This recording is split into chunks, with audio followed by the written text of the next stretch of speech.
Aly, and I am based in Ilfracombe, where I work with Ilfracombe Baptist Church as their missioner. Brilliant. We're so blessed to have you on our patch. She's ace. I love to do this. Tell us a little bit about some of the incredible things that God's been doing. All right. I have loads to say, and I'm respectful of the time, so I will speak fast and try and cram a lot in, and hopefully you'll work your way through my accent. I think I want to start by saying that Ilfracombe is a fab place. It is an absolutely beautiful place if you have access to resources. If you have a car, if you have money in your pocket that you can afford a bus ticket, it's a great place to live.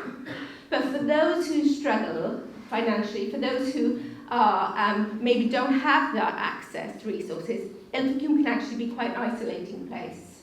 It can be quite a difficult place.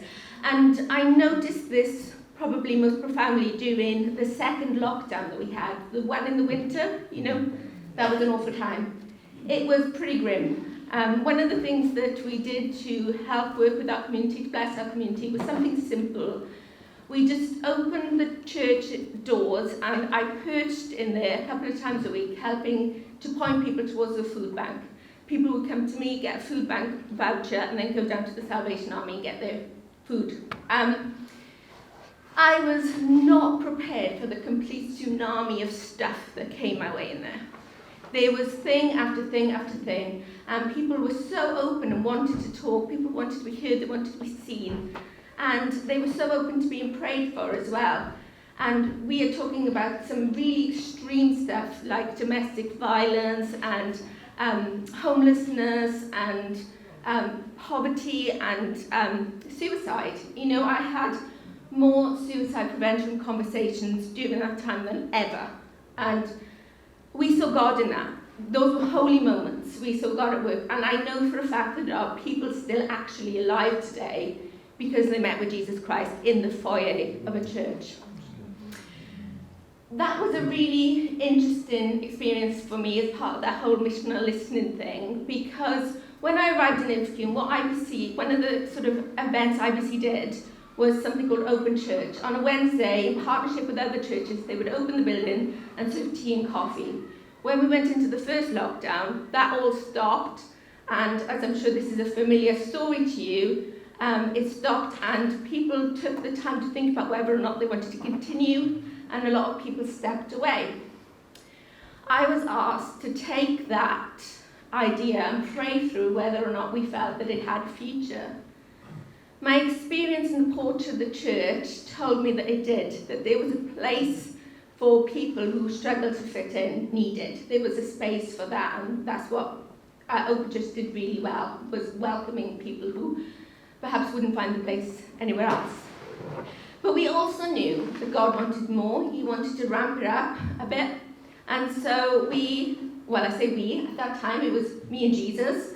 And the first thing I had to do was find a we. So I prayed into building a team, and we were blessed with this amazing core team of spirit-filled, Bible-based individuals who absolutely love Jesus and love this town. And we just committed to meeting together each week via Zoom and praying and seeing what God wanted to do. Long story short, the outcome of that was a vision called Haven. Haven would be a place of rest and sanctuary for those in need. Anybody is in need, any one of us, at any time. It kind of played on the idea that Ilfracombe is a harbour town, and ships come in to safety and rest to Haven in a harbour. We opened in October. We had almost a complete new team. Everybody was saying, where are we going to get people from? Where are we going to get people from? God found people. We have a core team of 4 and a group of about 12 volunteers that just appeared and said, we really believe God is in this, we want to be involved. What we do in terms of how things run, we have the open session similarly to Open Church, where we serve tea, coffee, toast. People talk, people read newspaper, whatever. Then at 12 o'clock we have a time of prayer. That started with about 4 of us for about 4 minutes, and it's now regularly in double figures for about half an hour. And if somebody who likes to talk is taking it, it can be longer. We've expanded that now to include regular communion, and there are people that are connecting with Jesus in that place as their only church. We've spun off from that. We've got life groups. We've worked with CAP and have had money management courses. There's people on our team who have trained to facilitate those. We've had seekers. We've had skeptics. We've had people who are anti-church but are just curious. We have the most amazing conversations. We are unashamedly gospel-centred and we preach Christ crucified. We are evangelical in our approach. And we pull sort of no punches, nothing's off limits. We can talk quite easily about football and hell, and then, the madness. And it's just chaotic, but it works. And God is doing amazing things. And the thing I really wanted to share about you, and I am keeping an eye on the time, Carl, I'm not even making eye contact with Carl, because he's really going to talk to me later. We are expecting our first baptism. This guy named Rob, we call him Welly Boot Rob because he's always seen in town with his welly boots and his name is Rob, so that kind of fits. So, he said it was okay to share a little bit of his story with you tonight. Rob has had the most traumatic, horrific upbringing that you can imagine. He's witnessed things that no child should ever have to witness. He has been influenced by the demonic and by stuff, life circumstances, everything. He used to walk around an angry man shouting abuse at people in the streets. He came through Haven, he came to us and he asked us to pray with him. He gave his life to Jesus. And over the weeks that have followed, we have seen Rob progressively walk in taller, walk in with his head held high, a lightness in his face, a lightness in his spirit, and absolutely full of the joy of the Lord. Brilliant. A few weeks ago, he could hardly read, and now he's always spotted with his Bible under his arm, like a really cool piece of luggage. And he's doing amazing. And so we are really excited to be baptising him soon, God willing.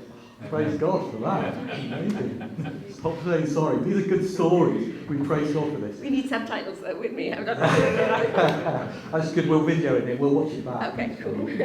So it up. Tell us how we can pray for the good folk at Ilfracombe. Okay, so firstly, I want to pick up on that. They are good. And when I was called there, we had a very small membership and predominantly an aging membership. And humanly speaking, a dying church. But God has done some amazing things in the time that I've known it. But this journey obviously started before I even got there. They have been through some phenomenal change, and they are still in it. They still pray. They're still faithful. They still look to see God at work, and they're still willing to change to accommodate the new stuff, which is great. They're absolutely an inspiring bunch of people to me. I've learned so much from them. So we've got this Wednesday thing and we've got this Sunday thing, and the Sunday thing is kind of the parent thing, and the Wednesday thing is kind of growing green shoots of life. And as I said, there are people that are connecting on a Wednesday that consider this their church. And so we are starting to think, do we have two congregations happening? What does that look like? We've got questions about how that fits constitutionally, that we have questions about how we understand membership, covenant relationship, how we're going to do church business when we've got two very different congregations. And it's really, really important that we don't crash what God is doing, that we allow the green shoots to grow, to flourish, and to shape the congregation the way that Jesus sees it, not necessarily the traditional approach. And there's nothing wrong with the traditional approach, but it's not necessarily right for the Wednesday. So how do we coexist and do that well and lovingly and gently and in all kindness? So if you could pray for that, that would be ace. We will. Thank you so much. Let's thank Aly. Thank you for being here.